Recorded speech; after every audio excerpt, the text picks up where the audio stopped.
Hey, wo möchtest du mit der Gießkanne? Ja, im Garten.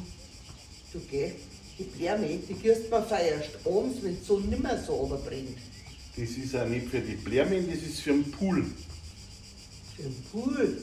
Seit wann haben die nie einen Pool im Garten? Ja, ich habe jetzt extra einen Pool für die Kleinen ausgestellt, wegen der Hitze. Für die Enkel am Pool? Ach mei, da bist ja du wieder der Super-Opa des Jahres. Wieso Inka? Für die Kleinen habe ich gesagt.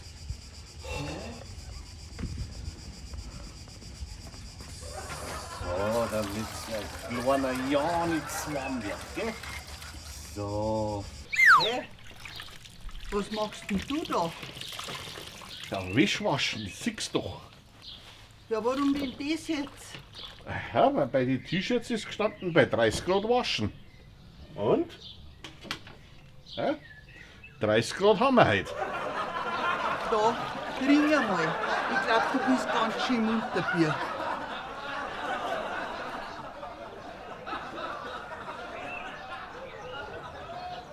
Und? Ist besser. Ja. Unterstützt durch die private Landbrauerei Schönram.